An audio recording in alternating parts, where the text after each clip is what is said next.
Welcome to High Talk. Hari ini kita kedatangan Kak Resna Raniadi. Beliau adalah seorang Vice President di PT Upbeat Indonesia. Selamat datang Kak. Terima kasih sudah mau hadir di podcast ini. Di sini tuh kita pengen banget dengar cerita-cerita yang banyak tentang seorang Kak Resna Raniadi. Mungkin dari masa kecil Kak Resna dulu seperti apa. Terus pernah sekolah di mana aja, terus pernah kecantol di mana aja gitu sampai bisa kayak jadi yang kayak sekarang ini gitu. Mungkin Kak Resna bisa cerita gitu.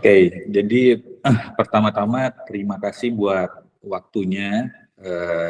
It's an honor, walaupun katanya masih kecil, cuman kan ya semua juga mulainya dari kecil kan. Ya sudahlah gitu. Jadi mulai dari masa kecil ya. Dulu lahir besar memang di Ambon. Lahir besar di Ambon karena kebetulan papa ketemu mamanya di sana. Jadi papa tuh Sunda sebenarnya, lagi ditugaskan di Ambon pada saat itu. Bagaimana caranya ketemulah nih sama mama, yang dimana mama tuh bahkan sebenarnya bukan orang Ambon gitu. Jadi mama tuh sebenarnya orang Maluku Tenggara. Jadi ketemu di sana, terus tiba-tiba ya sudah jadinya memutuskan menikah. Jadi saya pribadi tuh lahirnya juga di Ambon, besar di Ambon, ya belajar toleransi dan segala macamnya tuh ala Ambon semuanya, ala orang timur lah ya. Terus abis itu pindah ke Jawa, terpaksa tanda kutip gara-gara kerusuhan yang ya tahu 98 ya 9. Iya 98 99 itu akhirnya ya sudah, jadi secara terpaksa harus keluar dari Ambon. Sedih sekali karena saat itu tuh kayaknya seingat saya posisi itu lagi kelas 3 SMP, kelas 3 kayaknya waktu itu tuh 6 bulan lagi menuju UAN deh. Terus jadi sedihnya karena harus ninggalin semuanya. Jadi Ambon itu kan kota yang menurut saya satu-satunya kota yang berarti sekali ya, karena maksudnya ya mengesampingkan lahir di sana, cuman ya segala sesuatu tuh ya taunya waktu di Ambon kan. Terus abis itu tiba-tiba harus pindah ke kota yang baru, nggak punya temen, bahasanya beda, budayanya beda, kebiasaan orang-orangnya beda. Jadi saat itu memang posisi agak berat lah. Terus tadi ada yang skip mengenai sekolah. Sekolah sejujurnya TK lupa deh. Cuman nggak usah TK sih kayak dari SD aja. Iya, SD tuh di SD Latihan. Oh, SD Latihan sama SD juga latihan. Sih, 1 atau 2 Kak? Betul, 2. Terus abis itu SMP bareng kan. Kuliah itu terus SMA. SMA itu posisi di Depok. Jadi SMP kelas 3 itu kerusuhan, pindah pun itu sebenarnya ini random banget sih. Jadi pindah tuh sebenarnya awalnya ke Majalengka dulu. Kenapa Majalengka? Karena yang bisa urus INA itu cepat. Itu pada saat itu cuma Majalengka aja. Cuma Majalengka. Betul. Ya. Kenapa Majalengka juga? Karena kakek nenek Aki Nini itu pada saat itu adanya di Majalengka. Jadi kita komunikasi, ngobrol sama pihak sekolah setempat jadi lebih cepat waktu itu karena kedadakan kan Kak? Betul. Harus terus lanjut sekolah ya? Betul. Terus jadi ya sudah, akhirnya waktu itu pindah sementara di Majalengka 6 bulan. Beres dari 6 bulan itu pindah ke Depok. Depoknya tuh SMU pribadi, tiba-tiba masuk boarding school.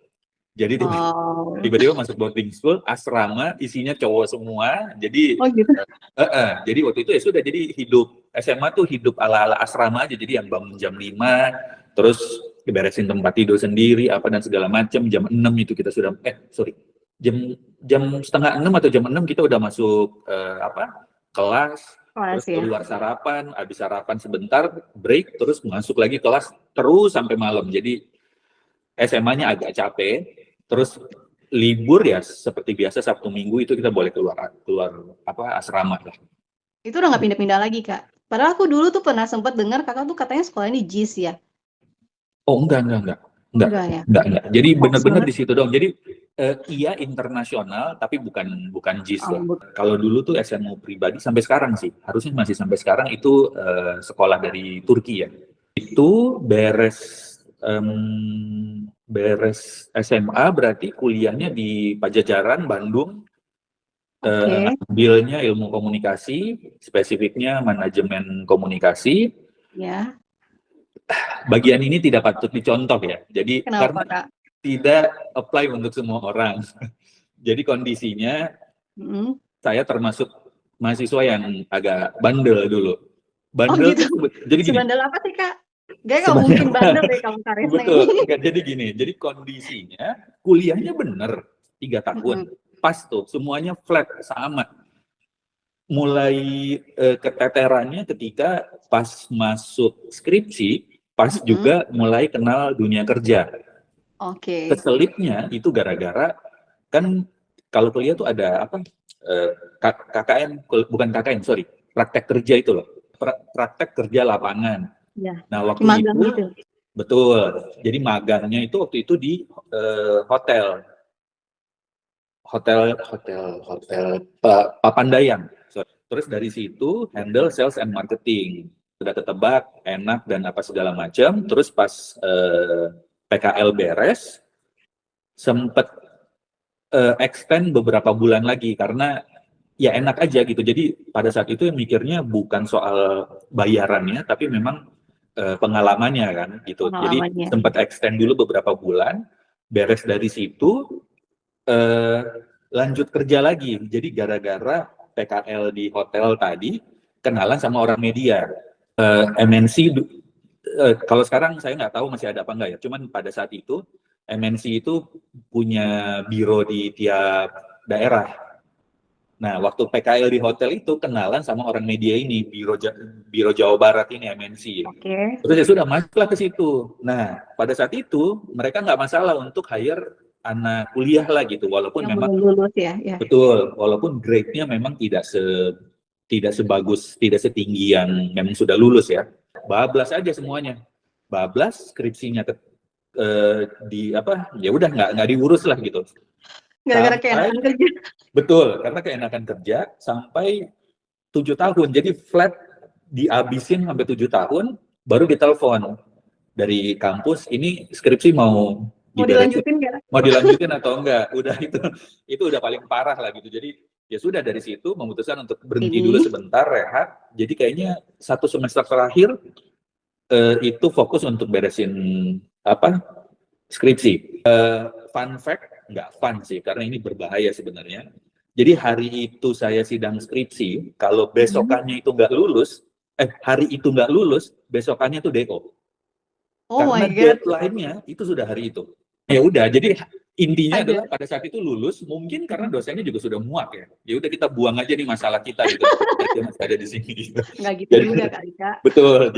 Jadi untungnya pada saat itu lulus, jadi ya sudah all good. Tapi balik lagi ini bukan contoh yang patut ditiru ya. Jadi gitu. Jadi karena walaupun memang saya harus ngakuin saya pribadi tuh nggak bagus di sekolah ya. Maksudnya untuk urusan akademik tuh memang tidak bagus. Memang lebih pinter, lebih lihainya tuh ya kerja aja. Terus apalagi ya? Kan tadi udah tuh Kak, dari MNC kan harus lanjut kuliah, berarti itu resign ya Kak?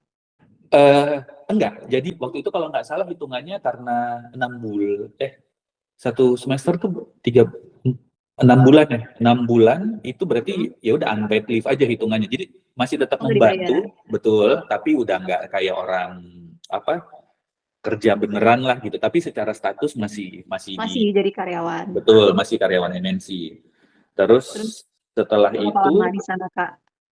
Waduh, lupa. Cuman kayaknya sekitar 1 tahunan, hampir 2 tahun deh.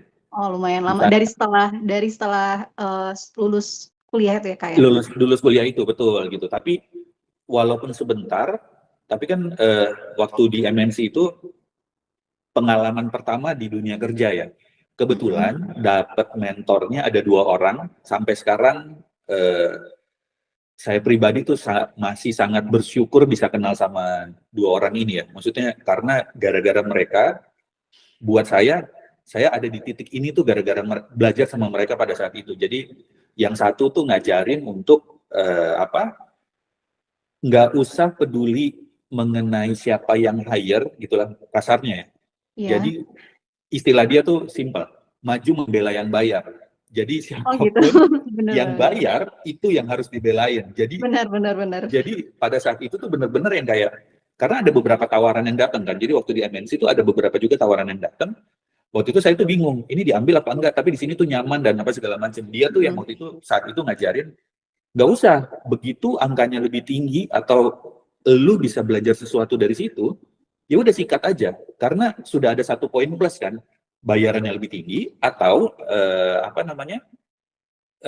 bisa ada pelajaran yang diambil dari situ. Iya, benar. Nah, ini satu hal ini berlaku sampai sekarang loh. Jadi kalau teman-teman di Upbeat misalnya ada yang mau resign, itu saya nggak pernah ngalangin. Ya udah boleh, cuman pertanyaan dua, gaji lebih tinggi atau tidak? Atau nomor 2, ada pelajaran nggak dari situ? Kalau salah satu jawabannya iya, boleh. Oh boleh, jadi gitu ya? Boleh, gitu doang jadi ya? nggak dihalangin. Jadi nggak dihalangin, karena namanya kan orang belajar ya. Terus yang satu menyangkut dengan rezeki, ya kenapa juga harus ditahan gitu. Jadi anyway, singkatnya begitu. Terus waktu itu setelah itu pindah ke City Teknologi. City Teknologi itu 2016, 2017. Bahkan sebelum itu. Jadi, yes. Kayaknya, maaf nih Kak, saya potong nih. Kayaknya waktu itu aku pernah main ke kantor Kakak yang di mana gitu ya, yang kayak Senopati? Senopati ya? Iya, itu kantor setelah pindah dari mana? Dari Bandung, itu kantor pertama di Jakarta. Oh, oke. Itu Jadi kantor pertama. kemarin tuh kerjanya di Bandung ya kan? Betul. Terus pindah Jadi lagi ke Jakarta. betul. Jadi setelah kuliah, setelah MNC yang Biro Jabar itu, langkah pertamanya adalah pindah ke Jakarta kan. Nah, itu kantor baru. Pindah ke Jakarta itu juga sebenarnya salah satu keputusan yang tepat. Tepat tuh dalam artian begini. Jadi waktu pindah ke Jakarta saat itu tuh sebenarnya saya tuh nggak tahu saya mau dipindahin. Ada kepala biro saya, tuh dia ngobrol. Jadi dia punya teman-teman di Jakarta lah, sesama anak-anak sales. Terus yang di Jakarta dibilang, lu punya orang nggak yang bagus gini. Gue baru pindah kantor nih. Ngomongnya gitulah. Baru pindah kantor, butuh orang yang bagus, lalalala. Terus si kepala biro saya ini, dia deal-dealan. Oke, ada nih orangnya. Jadi gaji tuh dinego sama dia.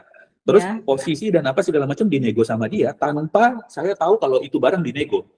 Oh my God, beruntung sebenarnya.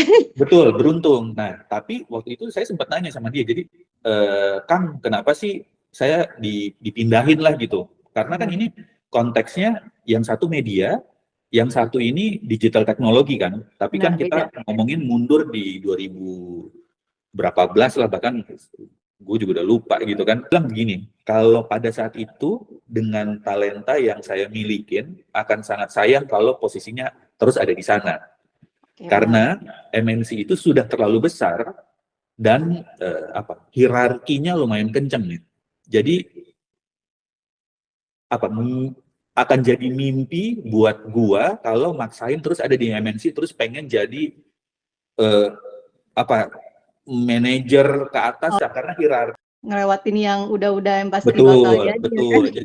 Jadi mungkin bisa, tapi akan butuh waktu lebih lama gitu. Jadi dia bilang kayak, udah nggak usah khawatir apa-apa, segala macam sudah dinego pada saat itu. Jadi udah tinggal pindah aja, kamu tuh tinggal pindah aja. Jadi ya sudah dari situ kayak didorong sama Kang Luke namanya.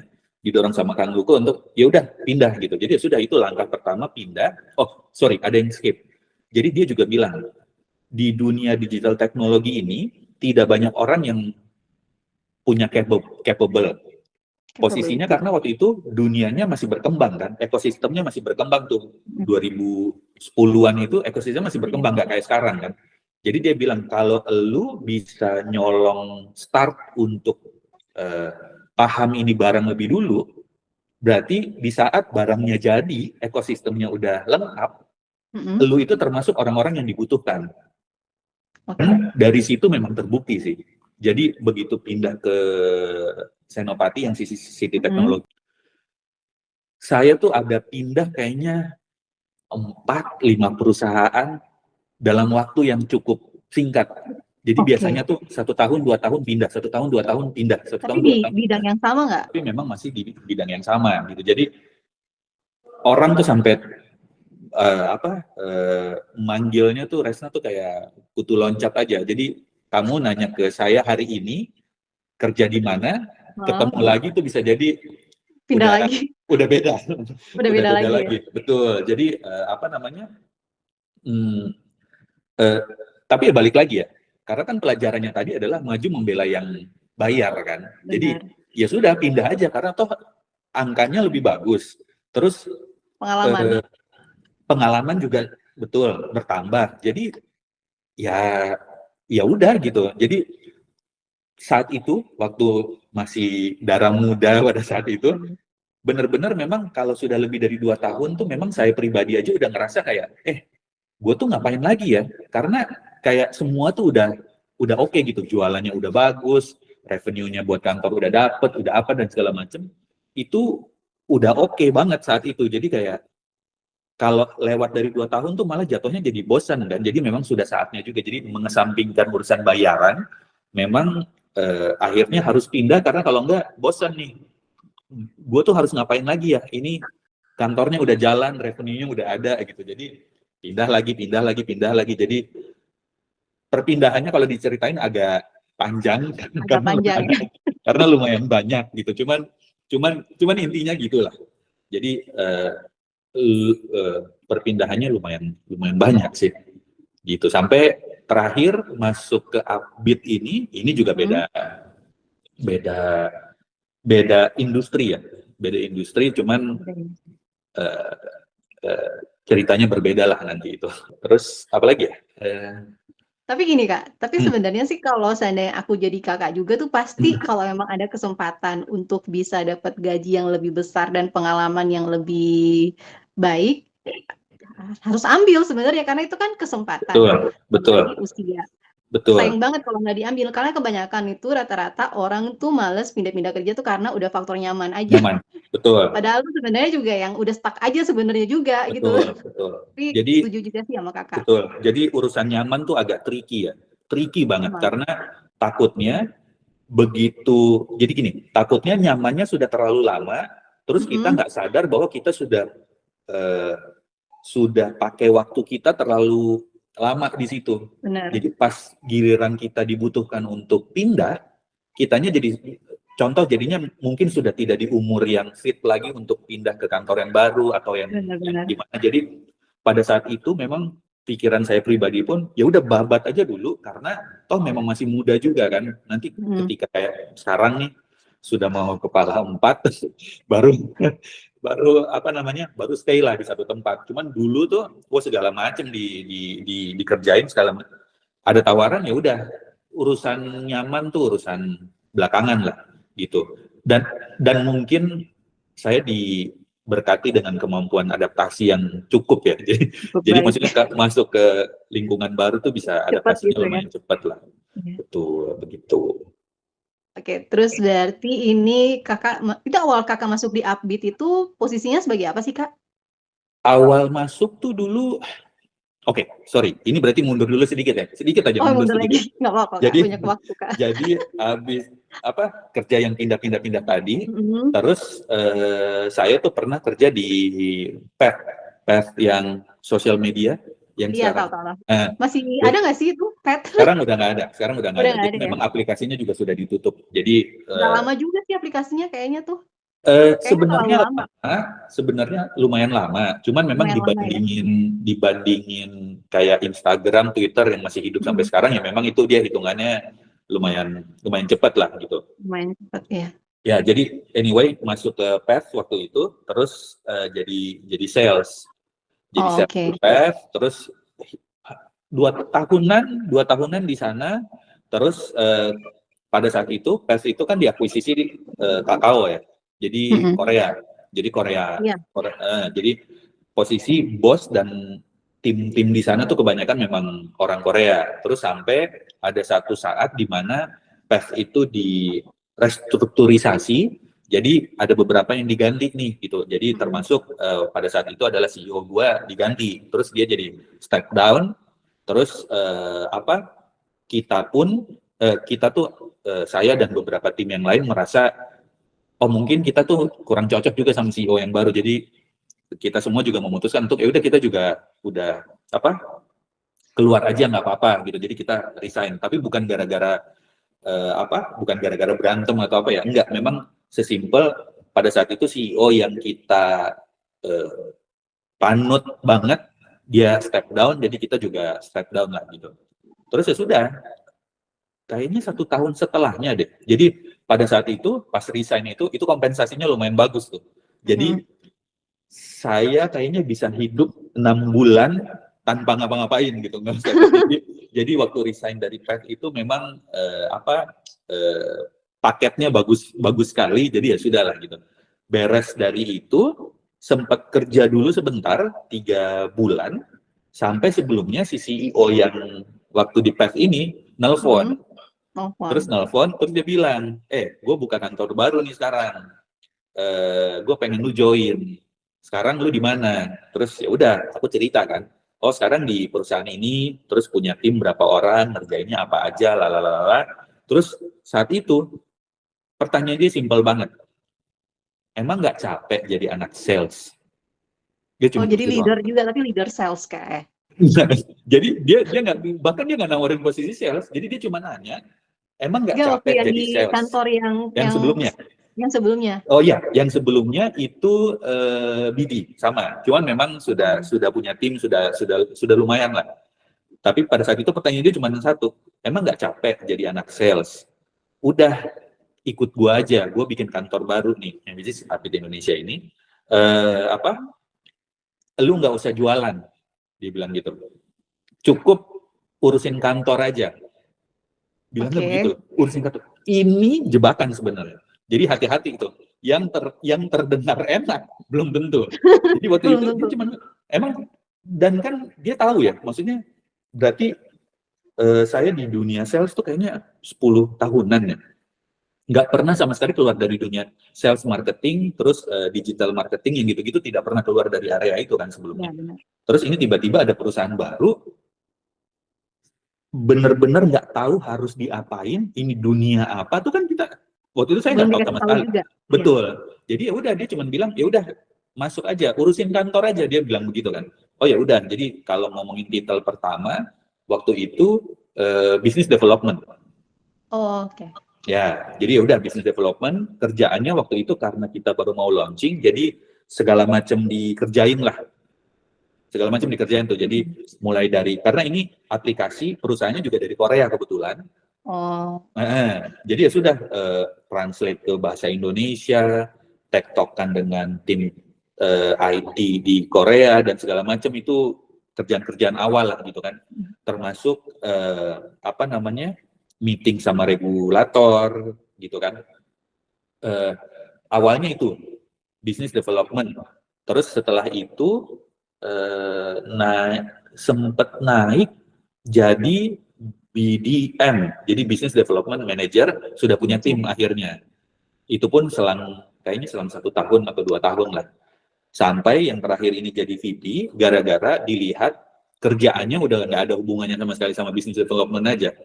Jadi bisnisnya berkembang, kantornya berkembang, tapi yang dikerjain jadi banyak. Jadi udah bukan cuma ngurus Business Development-nya aja, tapi sudah ngurusin internal. Jadi pada saat itu akhirnya diputuskan untuk kayaknya 2 tahun kemarin. 2 tahun kemarin itu akhirnya diputuskan untuk ya udah jadi dari sisi titel ada penyesuaian, jadinya VP of Operation karena hampir semuanya yang berhubungan sama operasional ya memang diurusin, betul.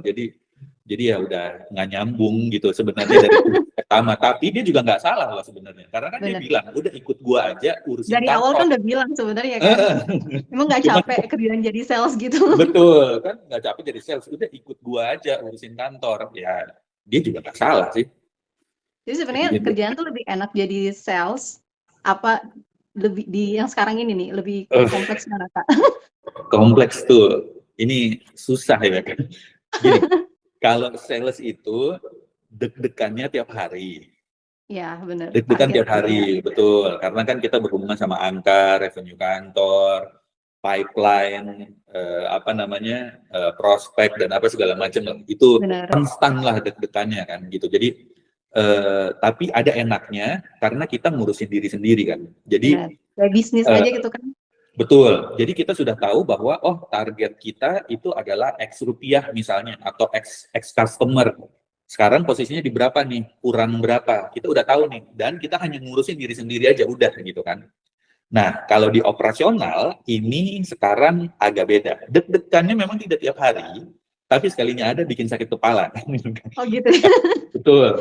Karena berhubungan dengan teman-teman kan, berhubungan sama tim karyawan. Jadi apa keputusan yang dibuat itu sekarang udah bukan keputusan untuk diri sendiri lagi, tapi keputusan untuk Banyak bersama orang. kan. Betul, urusannya udah nyangkut sama banyak orang. Jadi ya gitu-gitulah. Jadi memastikan bahwa dari sisi operasional jalan, tapi kita juga tidak terlalu apa bahasanya, tidak terlalu mengikat, bukan mengikat sih, karena nggak terlalu tegang lah ke tim ya, ke karyawan gitu. Termasuk yang kemarin-kemarin waktu COVID, itu juga kan keputusannya keputusan berat ya.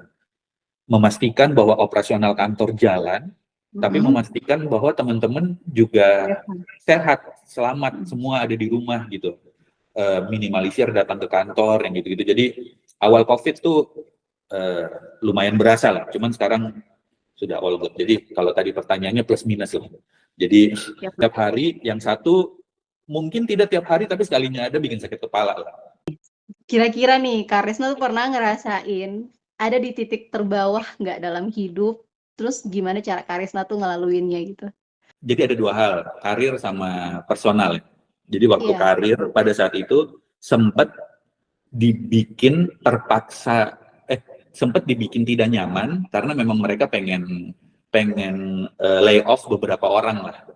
Oke. Jadi Kak Resna kondisinya kena waktu itu dampaknya? aku kena dampaknya saat itu. Padahal posisinya memang nggak ada salah apa-apa, cuman kayaknya memang sudah jadi sasaran tembak aja, memang termasuk orang yang mau di lay off.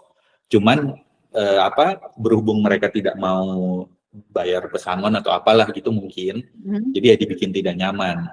Terus setelah resign itu gua nggak ada kerjaan 8 bulan ke depannya. Oh gitu. Jadi benar-benar tidak ada masuk apa-apa, nggak ada masuk, ya udah bakar tabungan kan. Sampai udah detik-detik terakhir tuh motor udah nyaris mau dijual pada saat itu. Jadi pada saat itu motor pertama dari kerjaan yang pertama waktu itu kan akhirnya jadi disimpan-simpan kan. Maksudnya karena sayang, ada sejarahnya lah. Terus akhirnya itu mau dijual, terus ada temen yang bantuin lah. Jadi dia bilang udah nggak usah Sampai dijual dan apa segitunya sih. ya? Betul, udah nggak usah lah karena ada historinya, nggak usah dijual. Terus abis itu sampai sudah ada juga di titik waktu itu tuh udah benar-benar kepikiran kayak gue juga apa kan saat itu kita nggak punya Gojek, nggak punya Gokar yang gitu-gitu kan. Belum ada, ojek Betul, biasa doang. betul. Jadi ya sudah terpikirkan juga untuk apply jadi driver Bluebird aja.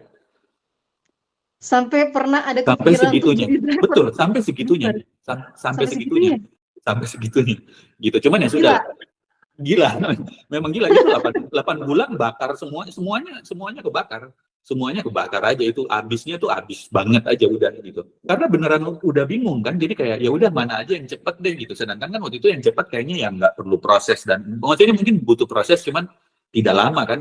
Harusnya kalau masuk ke Bluebird tuh mikirnya ya udah mungkin kayak prosesnya 1 minggu mungkin udah bisa mulai nyetir kan gitu. Jadi sudah mulai bisa keliling gitu. Cuman balik lagi pada saat itu gua ngomong ke salah satu teman, terus dia bilang kayak udah nggak usah ngapain kayak gitu-gitulah, sini bantuin aja. Tetap jadi driver juga, cuman bantuin atasannya gitu. Jadi lebih ke betul, lebih ke PA atasannya gitulah. Jadi dia butuh apa. Asistannya gitu ya. Betul. Ya udah dari situ gitu. Terus ya udah sampai lama-lama akhirnya recover, ya posisinya di sini gitu. Jadi kalau untuk karir tuh ada banget lah. Down-nya kayak gitu, terus ya itu sih kayaknya yang paling rendah kalau urusan karir itu sih. Kalau personal ya waktu ditinggal sama papa aja ya, almarhum, itu udah paling kena mental karena dalam satu malam tiba-tiba aku harus ngerasain semua tanggung jawab pindah ke pundak aku, itu nggak enak sih. Karena kan siapa yang siap ditinggal tuh kan nggak ada yang siap. Terus tiba-tiba anak cowok paling besar, ya udah ketiban semua dalam satu malam, itu rasanya nggak enak. Berarti Kak Resna, ini Kak Resna ada berapa bersaudara sih Kak? 4 sebenarnya, cuman 4. Cowok paling besar. Waktu Kak Resna lagi down-downnya itu berarti ngurusin adik-adik juga atau mereka udah pada mandiri? Teteh yang 2 sudah mandiri, tapi ada yang 1 kan masih. Oh masih. Tapi itu dibebankan ke Kak Resna atau sebenarnya Mama masih tidak bisa? Sebenarnya tuh tidak ada yang bilang dibebankan juga ya. Cuman kayak refleks aja karena kayak next. Kayak seorang kakak gitu ya. Betul, kalau kita ngomongin nomor urut tuh ya udah dari papa tuh langsung ke anak cowok paling besar kan. Jadi kayak tiba-tiba dikasih aja gitu. Jadi ya itu nggak enaknya di situ. Oke Kak.